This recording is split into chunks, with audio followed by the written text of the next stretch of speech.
aqoonsigii Somaliland waa uu fashilmay xalayna faraha ayaa la isaga gubtay Israa'iil iyo Soomaaliya xalay meel dheer ayay kala gaareen runta ayaana la isku sheegay Israa'iilna kulankaasi waxay kala soo laabatay natiijo la'aan safiirka Soomaaliya oo fadhiya qaramada midoobay ayaa safiirka Israa'iil waxa uu ku leeyahay adiga oo faraha dhig ku leh miyaad xasuuq nooga sheekeynaysa adigoo 70,000 oo qof dilay cajiib kulankii xalay golaha joogtada ee ku aan joogtada in qaramada midoobay Israa'iilna ay guul darrada kala tagtay waxa codsatay Soomaaliya dawladda Soomaaliya ayaa codsatay codsigii dawladda Soomaaliya ay codsatay ayaa lagu qabtay safiirka Israa'iil ayaa joogay kii Soomaaliya ayaa joogay shanta wadan ee veto power ka ah baa joogay iyo sidoo kale wadamo kale waa Mareykanka veto power ka Mareykanka China Ruushka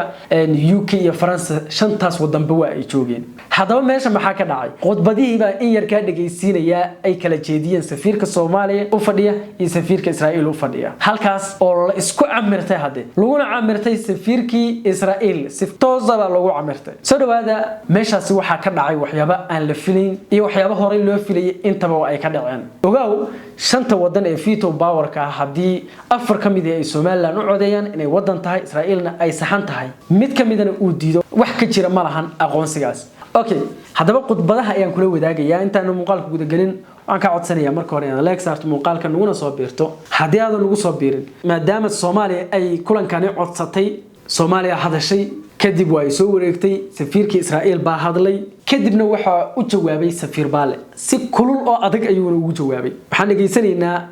safiirka Israa'iil baan dhageysanaynaa marka hore waxa uu sheegayo sababta uu Somaliland ku aqoonsaday iyo Somaliland sida ay ku mudan tahay in la aqoonsado ayuu tilmaamaya laakiin maxaa ka dambeeya waa ila daawo Israel's engagement with Somaliland has a long and consistent record. In 1960, when Somaliland emerged as an independent state, Israel was among 35 countries that formally recognized its independence. In the late 1980s, under the regime of Siad Barre, Somaliland's civilian population was subjected to mass atrocities. Entire cities were destroyed, civilians were deliberately targeted. These crimes are now widely recognized as the Isaaq genocide. At the time, Israel was the only country to formally raise these atrocities in this very council. On May 2nd, 1990, Israel's then acting permanent representative, Yochanan Bain, submitted this letter to this very council,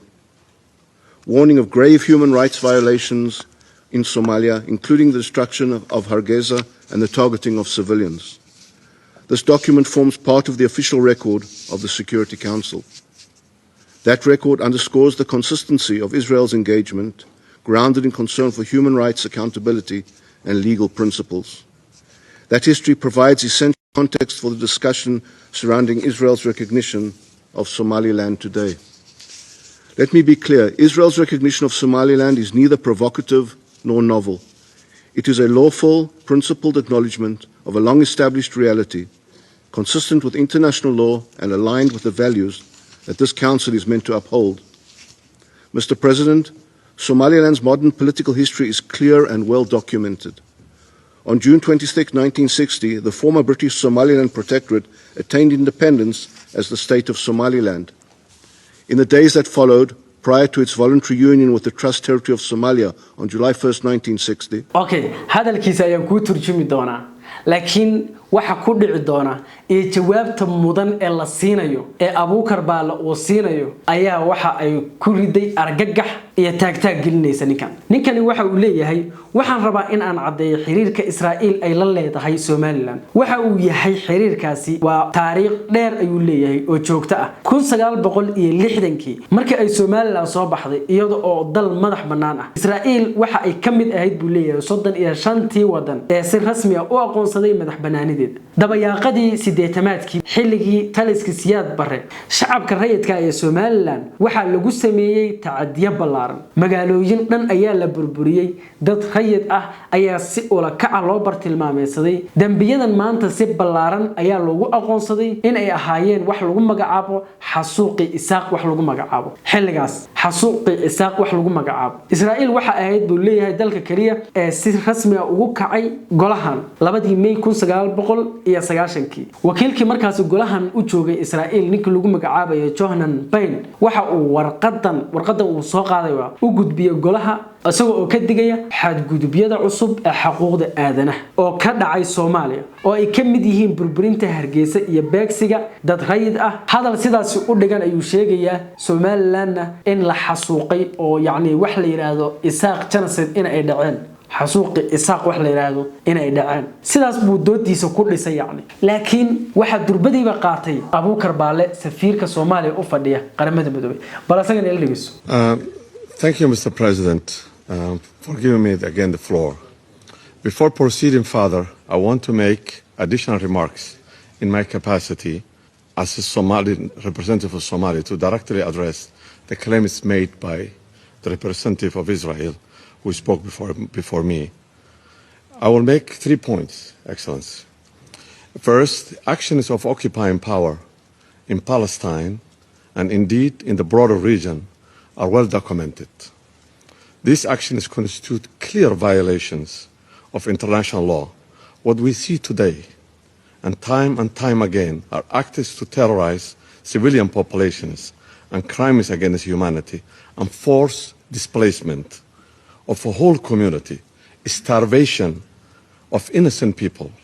and killing and maiming hundreds of thousands. And someone doing all these things are lecturing us today what they call genocide and things like that. I'm shocked to listen to the outrageous comments from the Israeli representative. If we want to talk about genocide, it's Israel that's committing on our own eyes every day. He represents a government that killed more than 70,000 people, civilians, including children, women, elderly, doctors, and other health workers, and patients in hospitals, destroying infrastructures, deliberately starving people of Gaza. To come before us, esteemed council, and accuse Somalia of committing genocide is just ridiculous and it's unbelievable. The other thing that I want to add is he has no idea what Somali is and where Somalis are and what Somali stands for. I think the history is a selective history that he has just generated on his own mind. Let me give you some lessons on this. There is a systematic, it's a troubling, Somalia is one country, one people, one religion, that fought together for independence from the colonial. And Somalia is again one that's fighting terrorist organizations in the Horn of Africa as a one group, one religion, one ethnic group. And then when you say the Somaliland, that was a British Somaliland,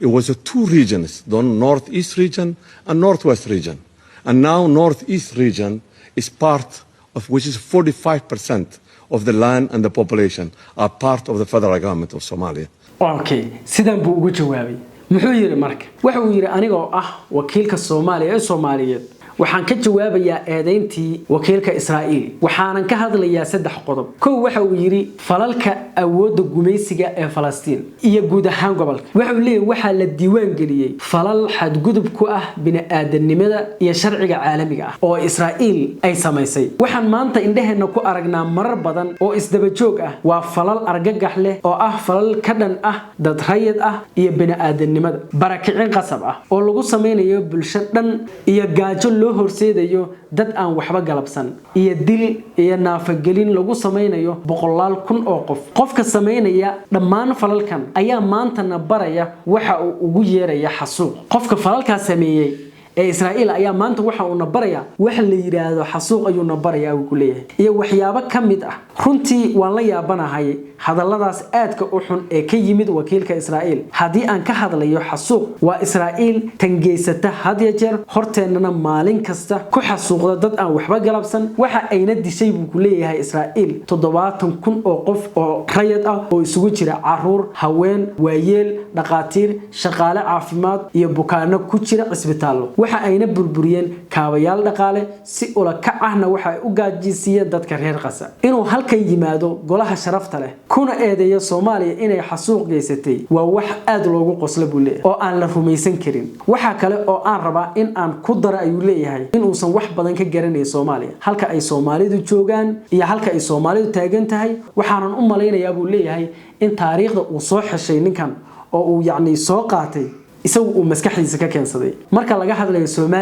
Somaliland waxa ay ahayd laba gobol buu leeyahay oo ay British ama Ingiriisku u gumaysan jiray waxa uu leeyahay waxa ay ka koobnaayeen laba gobol oo ah waqooyi bari iyo waqooyi galbeed waqooyi bari marka maanta waxa uu leeyahay waa qayb kamid ah Soomaaliya dawladda federaalka ayaana waxa uu leeyahay maamusha waxa uu ka kooban yahay uu leeyahay waqooyi bari boqolkiiba 45 ayuu ka kooban yahay uu leeyahay labadii gobol boqolkiiba 45 ayuu ka kooban yahay dadka Soomaaliyeed marka waxa uu leeyahay waa dad mid ah Soomaaliya waa hal wadan waana dad mid ah isku diin ah isku af ah sidaas wadadaas buu la maray ninkan wuxuu uu sheegay safiirka Israa'iil ee uu lahaa isma qaadan karaan Soomaaliya iyo Somaliland xaqna waxay u leedahay inay ka go'do oo xasuuq baa loo geystay waxa lagu soo afjaray ninka xasuuqa ka sheekeynayo soo adiga ma tihid ninka 700,000 oo qof oo dilay 100,000 oo qofna barakiciyay oo dhibaato u geystay dad rayid ahna laayay soo adiga ma tihid okay cub ay xaaladii ku noqoto marka shantii wadan ee veto power ka abaadlay China si cad buu u diiday Soomaaliya midnimadiisu qaatay Ruushka sidoo kale Ingiriiska sidoo kale Faransa sidoo kale Mareykankuna waxa uu muujiyay dhaxdhaxaadnimo wuxuu yiri Israa'iil waxay xaq u leedahay inay يعني ودنك إيادا أي ربطو ماشا إيادا أي ربطين حرير لا سميسو هالكاس بيكويكس لكن وحاول ليها ميدنمادي Soomaaliya iyo Soomaaliya dhulkeedii sideedii way sidaas buu leeyahay yani waxaad taqaaniin oo ogtihiin in Mareykanku uu yahay wadanka ugu xoogan ugu tunka weyn ee Israa'iil difaaca yani waxyaabaha noocaan oo kala iyo waxyaabo dhowr mar oo golaha ammaanka la rabay in laga sheego in Israa'iil ay xasuuq wax la yiraahdo xasuuq ay geysanayso Mareykanka ayaa difaacay marka Somaliland rajadeedii aqoonsiga ahayd halkaas bay ku soo afmeerantay xalayna guul la'aan ay halkaas kala tagtay wadamadii kale oo dhan waxa ay taageereen midnimada Soomaaliya kulanka dambe oo yeelan doonaan golahan ayaana waxa ka soo bixi doona natiijo wax ku ool ah insha Allah ta'ala waxa noqotana waa arki doonaa aad ba mahadsantiin wasalaamu calaykum wa rahmatullahi wa barakatuh